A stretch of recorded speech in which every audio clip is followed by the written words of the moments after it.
Good day. For this video, we will solve example 5 under the topic chemical reaction equilibria.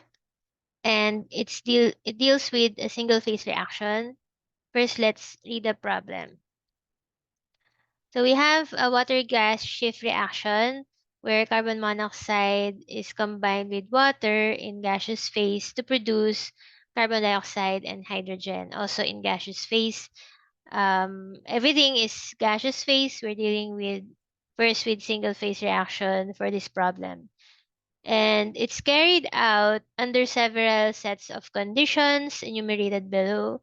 Calculate the fraction of the steam reacted in each case. Assume the mixture behaves as an ideal gas. So these are the different scenarios.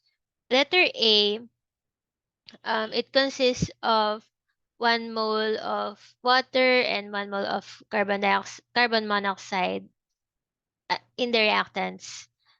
And the temperature is 1100 Kelvin. The pressure is 1 bar. And for letter B, it's the same as letter A, but the pressure is 10 bars.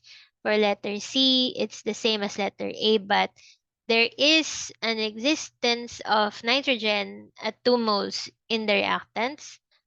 For letter D, the reactants are now 2 moles of water and 1 mole of monoxide, but otherwise the same as letter A.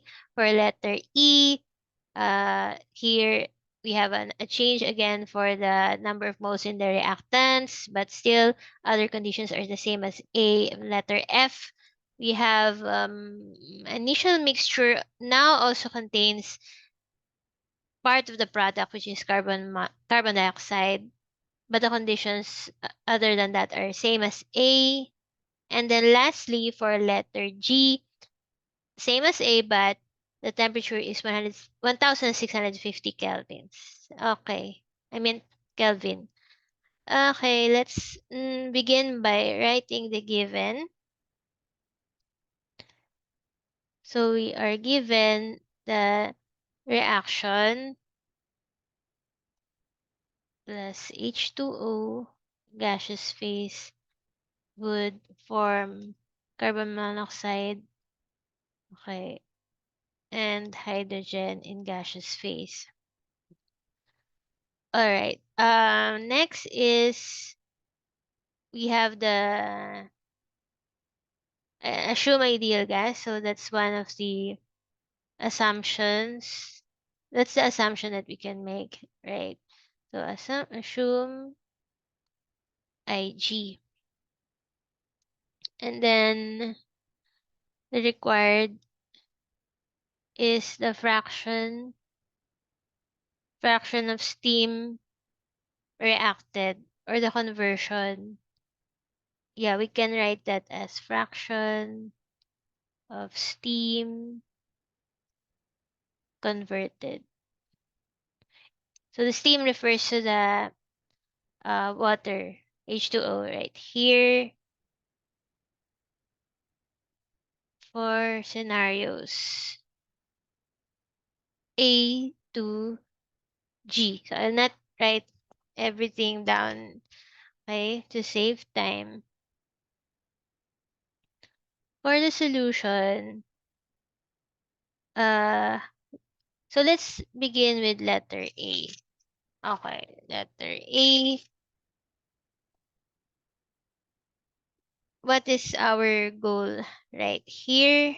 Our goal is actually to calculate the reaction coordinate epsilon sub E, so at equilibrium. Because the question is fraction of steam reacted in each case. So remember that the epsilon E would give us the conversion of the reactant to the product. So that is our goal. And what do we need to solve for E? So we need the um y sub I. Okay, so we need the y sub I. So that means from our previous examples, we need to write the y sub I in terms of epsilon sub E. Okay. But in order to do that, okay, um, we need a value. Okay, so we need the value of the equilibrium constant. Okay, to know in order to know the values for the composition. Okay, so in other words, in order to get to epsilon, we need the composition. And in order to get to the composition, we need the value for K. Okay, so we begin with finding K. So find K. So since we assume that okay, let me go back first to the figure 14.2. The simplest way we can find K is to use figure 14.2. So for figure 14.2, let me go to that. Okay. These are the equilibrium constant K for a few reactions. Okay, a plot of a plot of ln K versus the reciprocal of absolute temperature. So what is the usability of this one? It was plotted at standard pressure, right? So we can use this. The pressure for letter A is 1 bar. So as a function of temperature. So let's find the water gas shift reaction from here. CO. So this is the one. So we have it right here. CO plus H2O. Okay, so we need the reciprocal of the temperature. So let's calculate that. So use find K for ease of of calculation, use figure 14.2. Then we find so this is the uh x-axis, it's 10 to the 4 over T. So we substitute our temperature 1100 Kelvin, 10 to the 4 over 1100 Kelvin, and that would give us 9.09. So we have to read this from figure 9.09. So that's about this spot right here, and then we go upwards, and that would give us ln K equal to 0. Okay, so based on the graph, it's equal to 0. So from figure,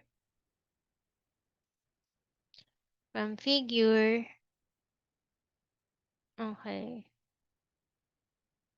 figure ln K is equal to 0.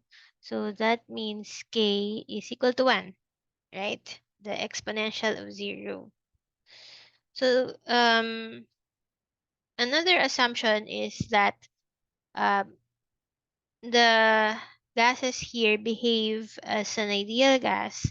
So if we go back to our lecture to see what we can use, okay, so we can use this equation for the ideal gas state. Let me copy paste that back to our um, let's copy paste that back to our here. So let's use this one.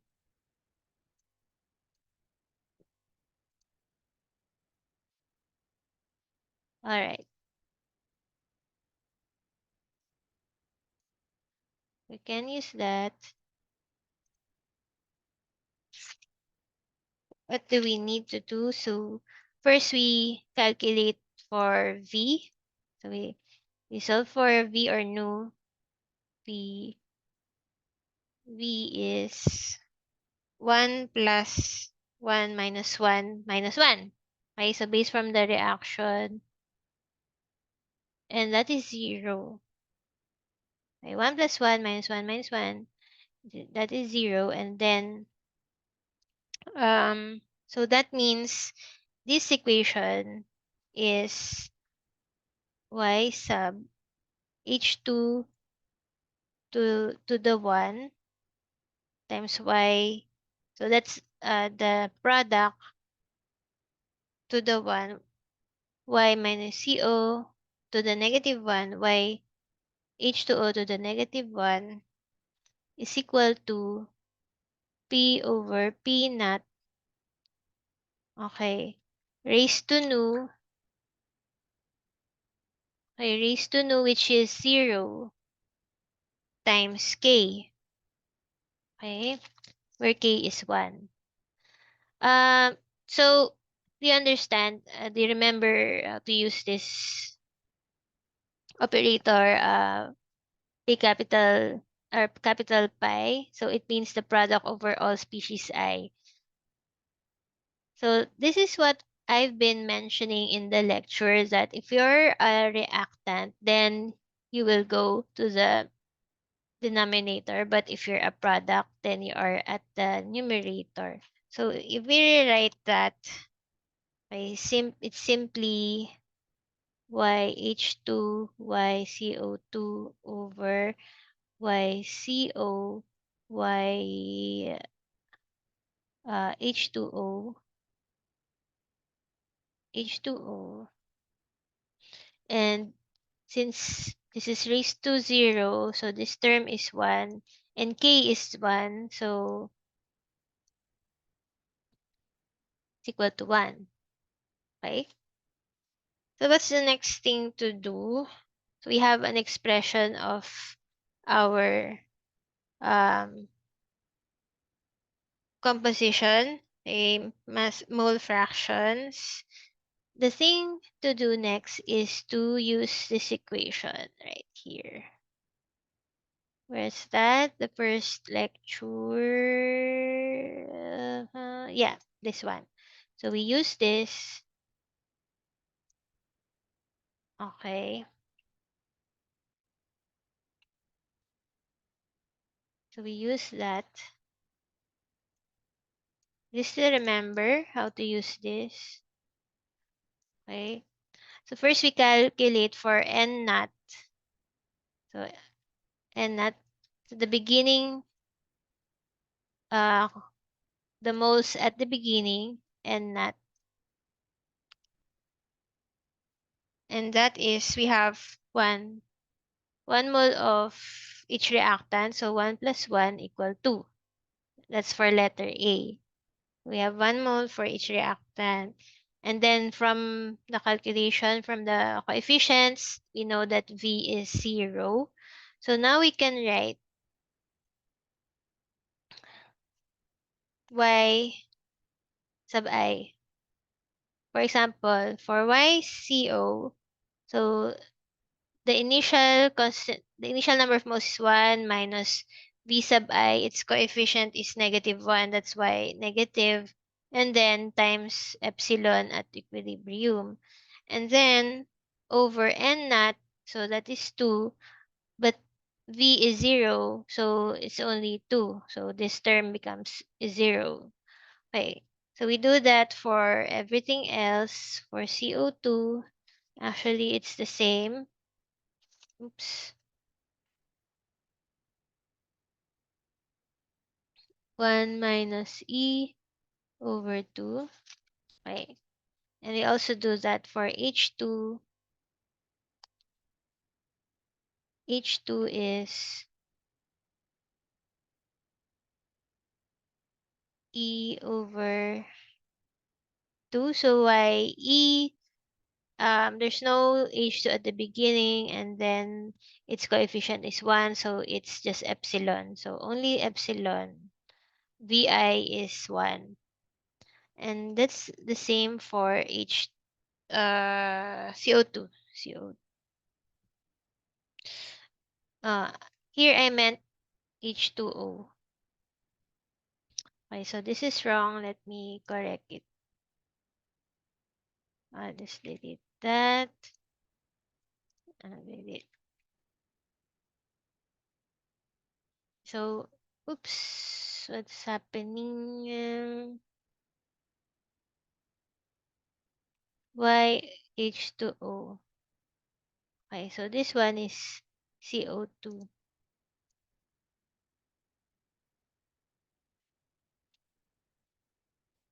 For CO2, it's okay. I hope you still remember how to do that. Next, we substitute everything back to this equation. Okay, so we substitute everything there. So, um,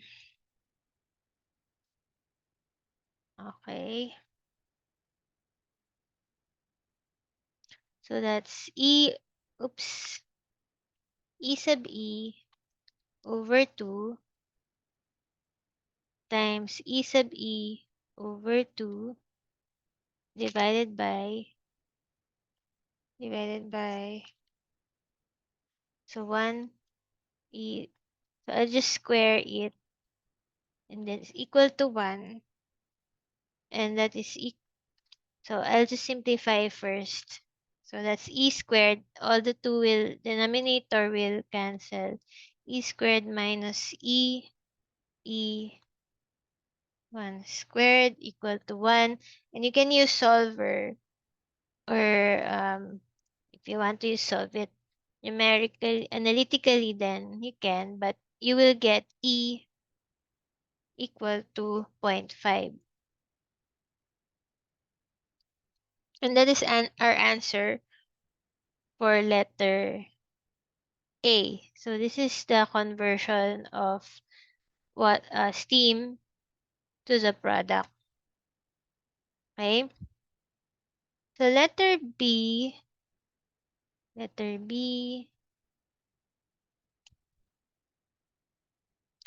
Okay, let's go back to letter B.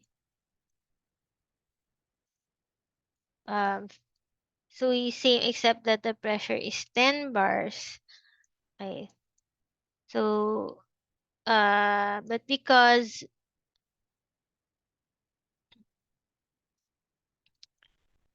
V is 0, okay, because V is 0, the pressure, this term right here, P over P naught, it's not affected.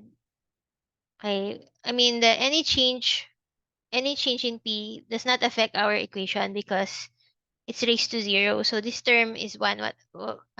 It's going to be 1, whatever the change in P is. So it means um, P does not have an effect on the equation. So let's write that P does not affect the equation. Therefore, E is equal still 0.5. Okay?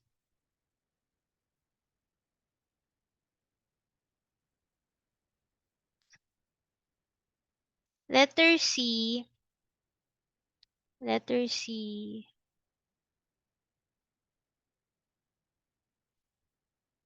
What is letter C? Let's go back.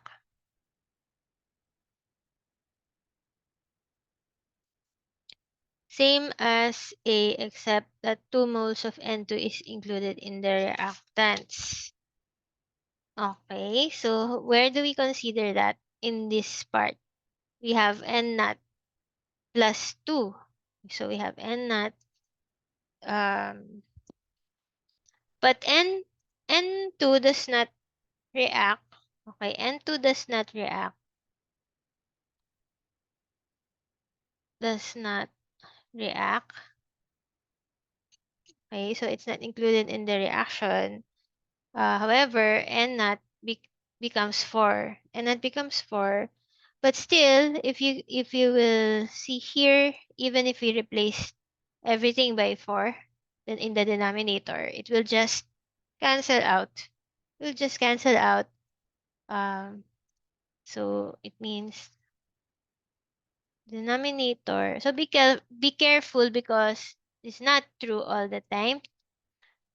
It just so happens that we have two reactants and two products, so that the denominator cancels out. So therefore, our E is still 0.5.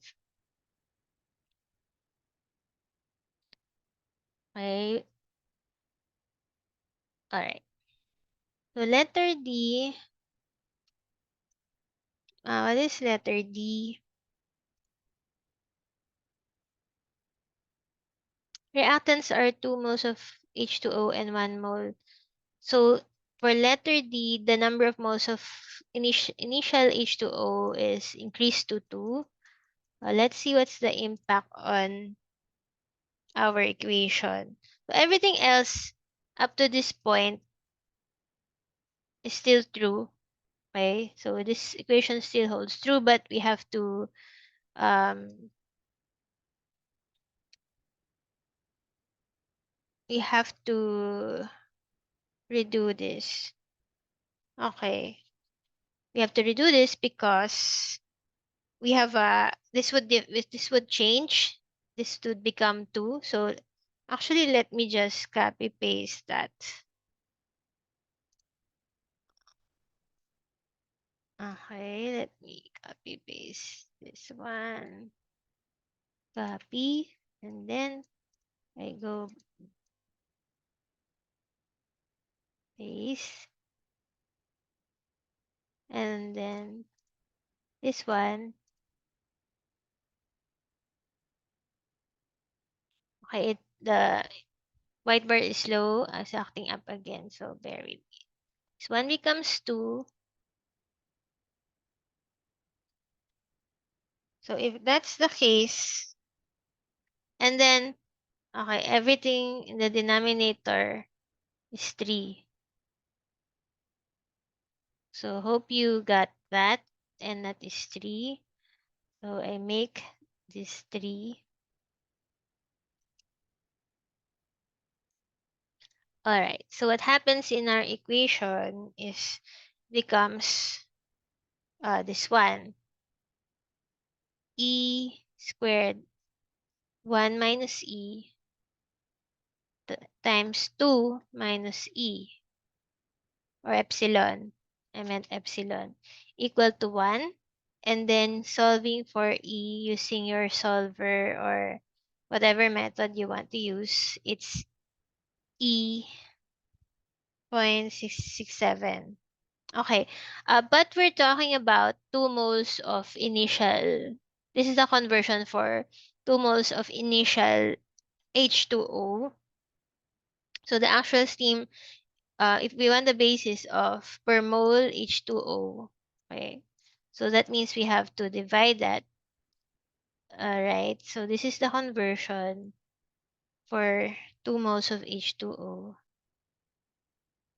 So be careful with that. You might forget that this is for everything else um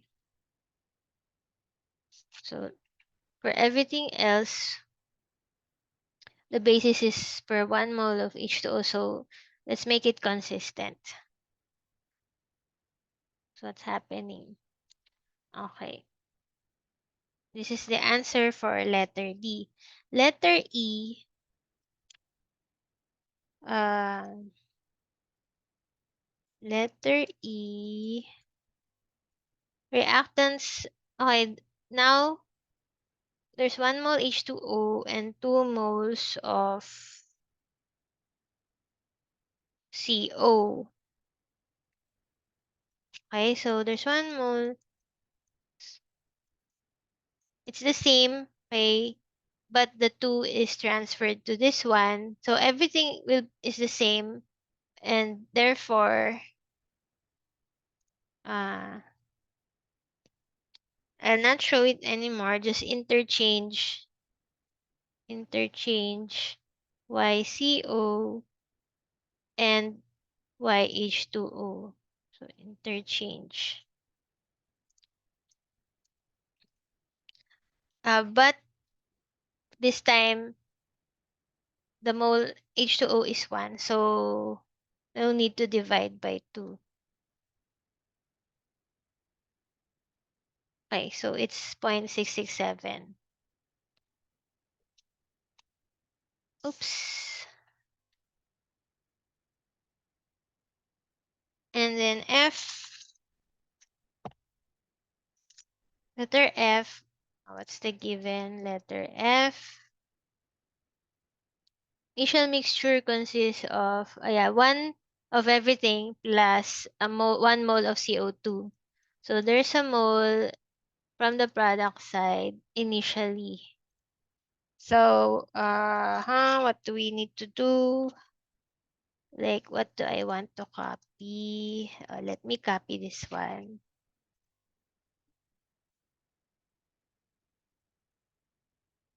Oops. Anyway, so let's copy that.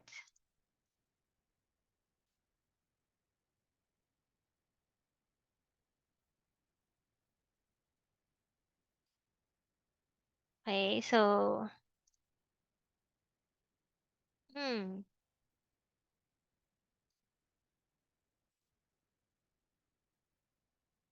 Okay, so first, it should be 3 and not is 3. So, it should be 3, 3, 3. And then there's a 1 plus here. 1 plus. Okay. It's because we have an initial value for, no, not H2O. Okay, not there. I'm sorry, not H2. Okay, so here, CO2. So we have an initial value for CO2. But yeah, our H2 is still 0.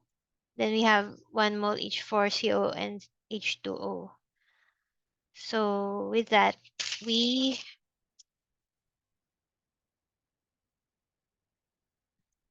substituting to our equation, it's E. So the denominator cancels out.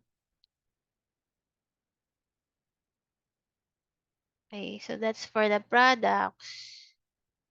And then for the reactants, it's just, okay, that one squared.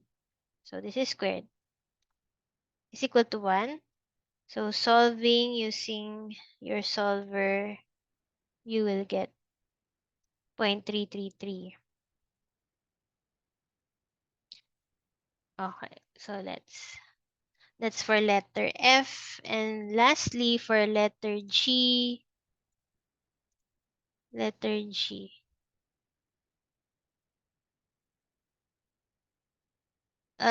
it's a different temperature. Okay, the temperature is, what's the temperature? 1650 Kelvin. Okay, 160 Kelvin. Oops. But the pressure is the same. 1650 Kelvin. What happened? Uh-huh. All right.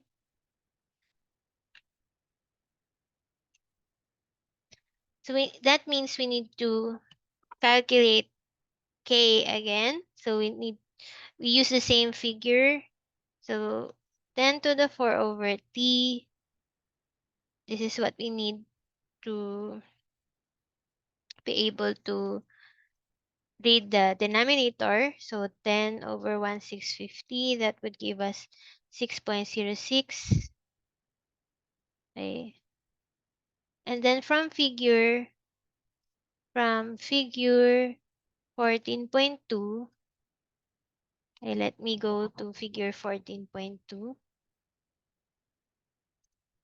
This is not figure 14.2. Okay. All right. So this is the one. Um, this is our reaction, water gas shift reaction. And then 6.06. So it's about that value. So from this point, 6.06, it's a negative a negative value. So what's the reading? So if this is 2, that's 2, 4, 6, so it means it's about 1. Let's approximate it to negative 1.15. Okay, from the figure ln k,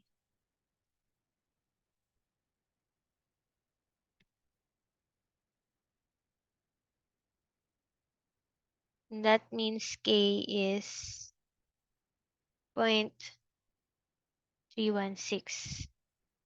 Okay? And then, so we write again this one. So this one is still true, but it's not anymore equal to 1. It's equal to 0.316. Okay? So this still holds true.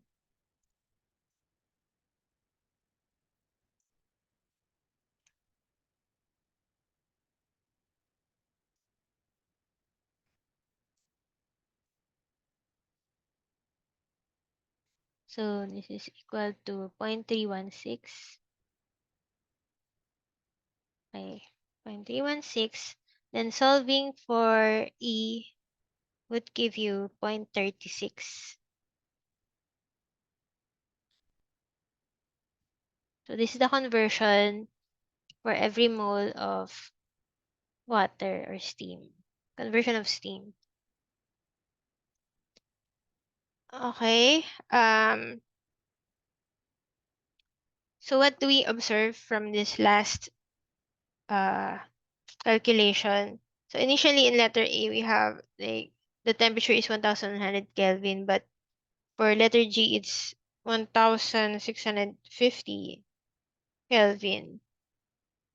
The temperature increased, okay, from 1000 to 1 to 1650. In letter A, the conversion is zero point 0.5, but in letter G, it's 0.36. So means that as we increase the temperature, the conversion decreases. And that means the reaction is exothermic. Okay, so let's write that. Reaction is exothermic. Therefore, reaction is exothermic.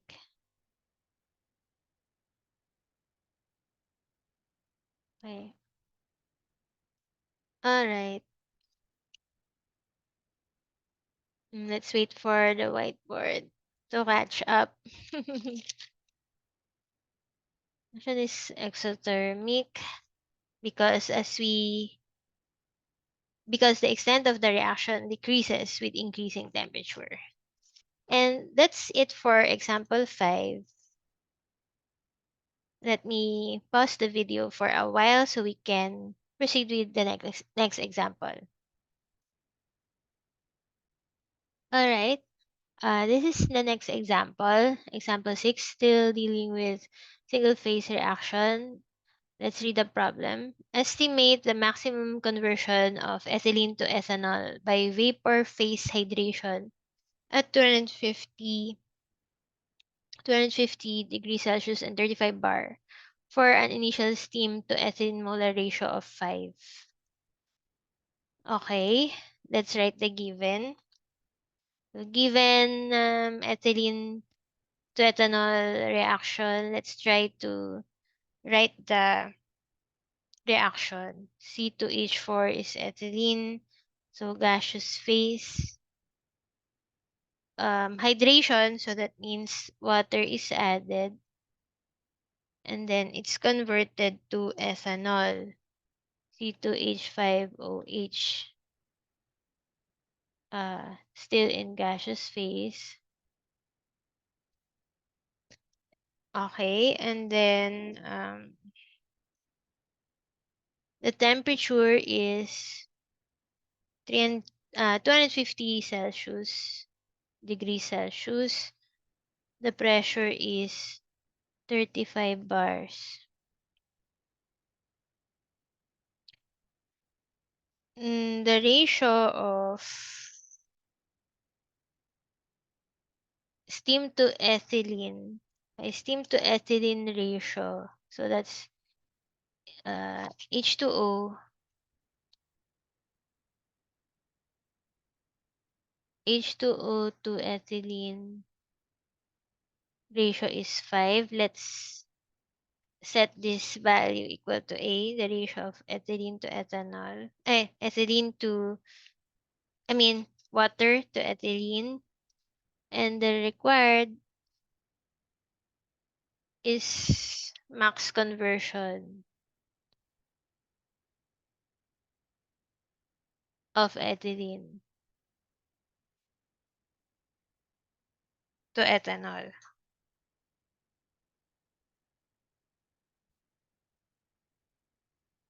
Okay. So for the solution, um, so again, what we need is to solve for epsilon, the reaction coordinate, epsilon E, or epsilon sub E. So that means we need the compositions, and that means we need the K. So if we need the K, how can we get? Can we get K? For this one, we can get K by using equation. Okay, using our previous equation. Either this one, right? Or this one. Okay, so you can use that. But I will not show it anymore. Okay. Please calculate K on your own. I'll just write here. Calculate K using procedure in example 4. Okay. So the K that we will get after doing that is, okay, let me just pause for a while and shift my internet to a different. Okay, I hope this is better now. K is, so after doing example 4 calculation, K is 10.02. It's not, still it's a bit delayed, acting up again. Okay. Um, the next thing to do is to relate K with the composition. Okay, so we need an equation that relates K with the composition, and this is where our recent lecture comes in. So this is it. We have to choose which equation to use. Okay. But for this example 5, can we assume there's no details about, by any assumption about ideal.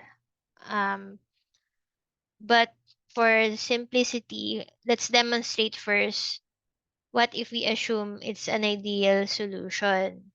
Okay, so if it's an ideal solution, we can use this equation. Okay. Again, this is only because we try to avoid the iteration. Let's assume it's an ideal solution. Okay. So assume first that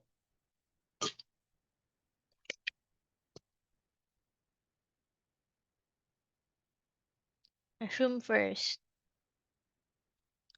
Let's deal with the iteration later. Assume first uh, ideal solution. Okay. So if that's the case, this is the equation that we're going to use. So if it's not an ideal solution, this equation would have a hat, okay, fugacity in the fugacity coefficient. Okay, so it's not the ideal solution.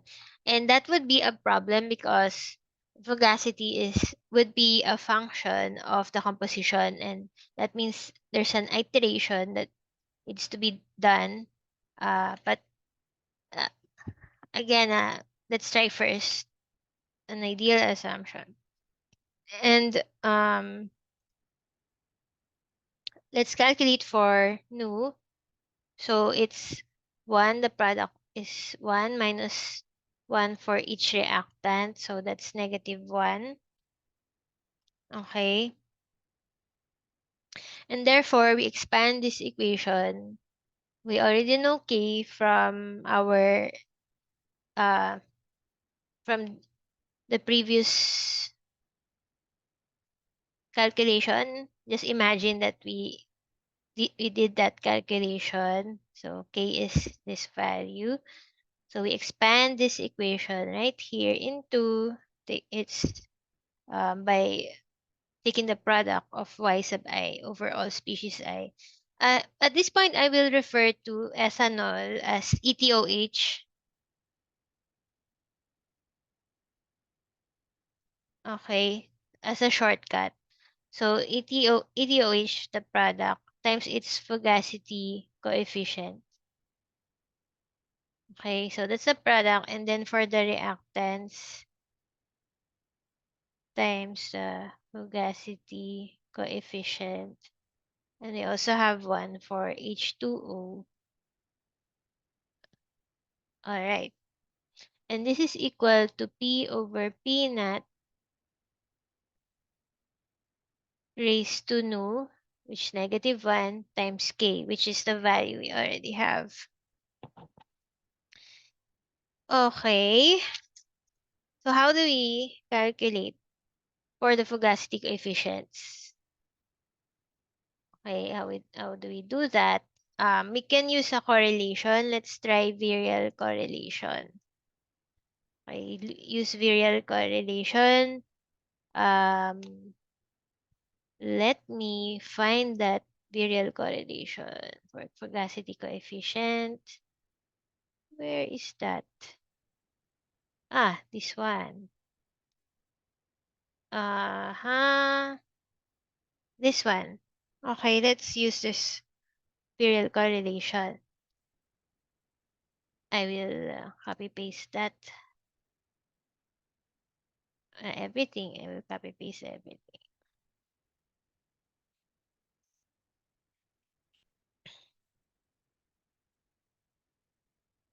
Okay.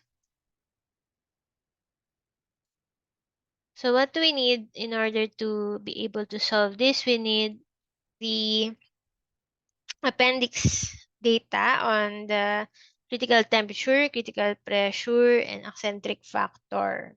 So let me pause for a while and do that, find that critical data.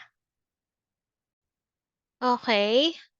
Um, so as a shortcut, this is the table, okay, of the critical data for each of the species, ethylene, water, and ethanol.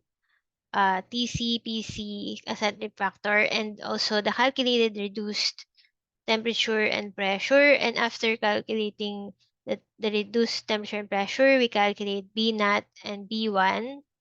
And then we inputted that back into the equation to get the fugacity coefficient for each of the species. So please practice on your own. You already know how to do this. So now that we have the fugacity coefficients, the next thing to do is from this equation, okay, let's move all the fugacity coefficients to the right-hand side of the equation so that only the mole fractions are left on the left-hand side equation. Okay, so with that, uh, C2H2, oops, ethanol. CETOH for ethanol. So, and then ethylene, and then H2O. Okay. And this is equal to, so I moved already. So I moved already on the fugacity coefficient. So let me input the actual values. Fugacity coefficient of ethylene is 0.977 from the table. And for water, it's 0.887. 87. Okay, right here. And then we have the fugacity coefficient for ethanol, ETOH, 0.827. Okay, and then we multiply it with P over P naught. That's the equation. Let's wait for a while for whiteboard to catch up. Okay, let me stretch. It's not catching up. There. We multiply it with P over P naught, so that's 35. That's the given pressure over standard pressure of 1 bar, and the K. So K we already know from earlier. Okay, so K is 10.02 times 10 to the negative 3. I just go back to the previous screen. Times 10 to the negative 3. And computing that, simplifying the right-hand side of the equation, that is equal to 0.367. Okay.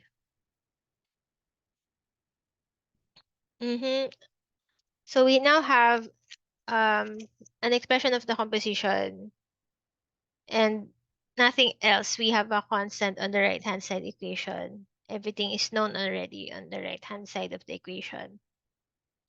The next thing to do is to write their reaction, the composition in terms of the reaction coordinates. So we use where's that? Yeah, this one. So we use this one again to write. Okay.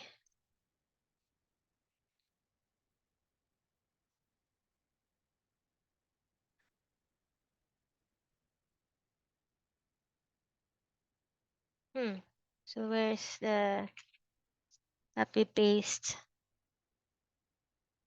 Alright, so this one. So we write. But first, let's calculate for N naught. So based on the given ratio, and the ratio of water to ethylene is 5. So if we assume like 5 for water and 1 for ethylene, so this is their initial values, 5 and 1. The whiteboard is hampering our learning by not cooperating. Okay, let's wait for a while. Okay, so this is 1. And this is referring to the initial concentrations. Okay, so that means N naught is 5 plus 1 is 6. And remember, we already calculated nu or V, it's negative 1. So now we are ready to write Y sub I for each of the species. Okay.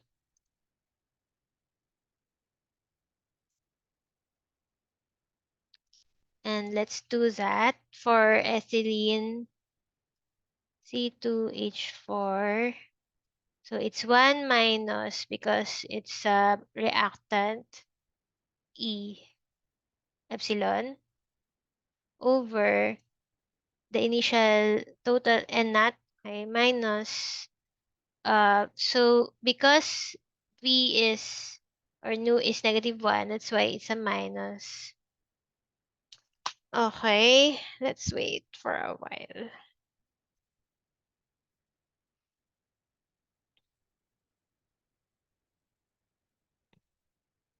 It's getting worse. Whiteboard is getting worse. So it looks weird. Anyway, I hope you understand that. So 1 minus epsilon sub e over 6 minus epsilon sub e. That's for ethylene. All right. So 6, then -1 here times epsilon. So I will pause for a while and write everything else so that we don't have to wait together. All right. So I wrote everything beforehand. The whiteboard is not cooperating. It's practically begging me to stop teaching. Anyway, so we have the expressions for the compositions, and then we substitute everything back into our equation right here. We equate it to 0.367. So this is all the y sub I, right? This is for ethanol, and then we have ethylene and water. One of the denominators for each, for each top and bottom of the equation cancels out. But just like what I've mentioned before, since we don't have a balanced number of species in the reactants and products, so one of the numerators remain. So here we have a simplified equation, and further um, simplifying this, it becomes a quadratic equation. So again, this 0.367 is what we calculated from earlier. So these are the Fugacity coefficients, the P over P naught, and the K. So it's simplified to 0.367. So now we can solve for epsilon E. And you can use your solver. What you will get are two roots of the equation, of the quadratic equation. One is 5.7, which is greater than 1. And then another is 0.233. But which of these two would be feasible in our case? So the feasible one is the one that's less than 1. Um, so this is what we're going to answer. So this is the answer for uh, this example. And why is this other root not feasible? It's because if it's greater than 1, it would correspond to a negative mole fraction for ethylene. Therefore, it's not a physical possible result. Okay. Again, we solve this because this way, and we assumed initially it's an ideal solution. But what if it's not an ideal solution? Okay. I wrote here what to do, the iteration steps if it's not an ideal solution. But since whiteboard is not cooperating, I will just tell you what you need to do. So the first thing that you need to do is you can continue this um, solution. That's going to be the first iteration. And then you can use equation. Okay, let me, this one. Okay, so use this equation to solve for um, the next Fugacity coefficient. Okay, so because you already have the compositions, right? And you can solve all the other constant here. So use this equation to calculate for the next for the Fugacity coefficients, and then um, calculate a new value for um, epsilon. Okay, so you use Okay, using this equation, let's label this equation B.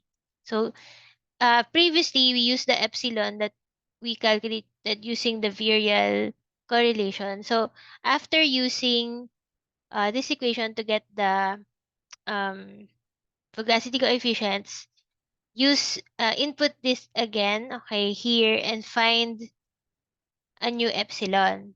Okay. And then you have to do that over and over again until epsilon converges. So that's the iterative procedure if we don't assume an ideal solution. Okay, and what you will observe is that this is actually an example where the equilibrium and reaction rate influences the commercial viability because here what they want to produce is ethanol from ethylene. So as you can observe, the equilibrium conditions and the reaction rate influences the commercial viability. If you will try it at higher temperature, it will decrease the equilibrium constant, therefore decreasing the conversion. And at higher pressure, it will increase the conversion. Okay.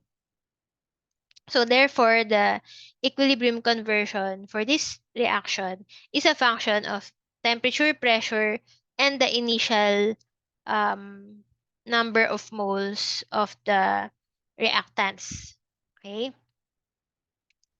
And that brings me to, okay, let me, okay, so there's a figure right here. This one. Okay.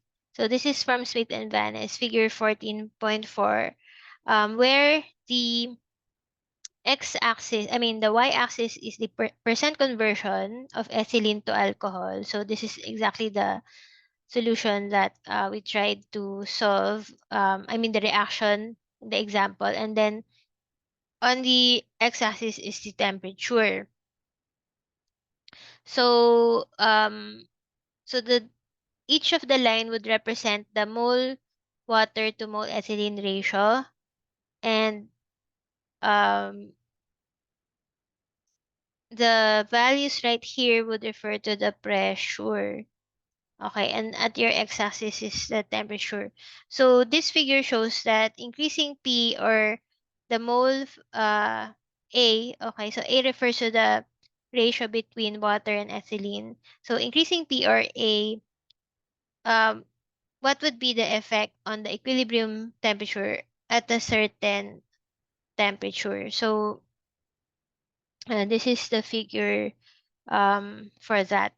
Okay, so at higher temperature, you can see there's a so for example, we increase the temperature. So that's going to the left.